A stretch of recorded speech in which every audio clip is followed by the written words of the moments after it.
Praise God. You can say that out.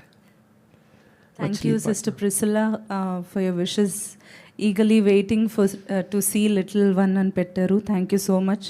Please remember us and the little one in your prayers. We are eager to see the baby as well. Yes.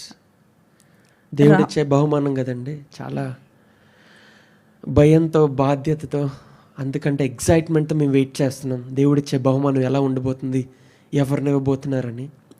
నేను మొన్న announcement చేసినప్పుడు సేవకుడు అన్నానని చెప్పి చాలామంది feel అయిపోయారు. నేను reply ఇచ్చేదానికంటే ఎవరో కామెంట్లో రిప్లై, ఎవరైతే మమ్మల్ని సేవకుడు అని అడుగుతున్నారు ఎందుకని అడిగినప్పుడు ఒక అతను రిప్లై పెట్టారు. ఆయన ఏమంటున్నారంటే, వాళ్ళు పెళ్ళి జరుగుతున్నప్పుడు అక్కడ వచ్చిన దైవజనులందరూ వాళ్ళ ప్రవచనాత్మకంగా ప్రార్థనాపూర్వకంగా దేవుడు ఆశీర్వాదం, ఇస్సాకు లాంటి కుమారుడిని ఇస్తాడు, ఇస్సాకు వంటి సేవకుడిని ఇస్తాడు అని అందరూ అన్ని ప్రవచనాలు చెప్పారు కదా దైవజనులు. అంత గొప్ప దైవజనులు దేవుని నోటి మాట వినకుండానే, దేవుని ఆత్మ లేకుండానే చెప్తారా? Simple question.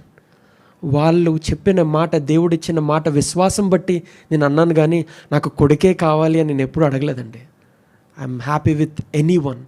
దేవుడిచ్చే బహుమానం అది అమ్మాయి అయినా అబ్బాయి అయినా నాకు సేమ్. ఇంకా అమ్మాయి అయితే ఇంకా ఘనంగా సేవకురాలుగా వాడుకోవచ్చు. శ్రేష్ఠ అని చూస్తున్నారు. How bless she is. ఎంత ఘనంగా దేవుడు తన సేవలో వాడుకుంటున్నాడు.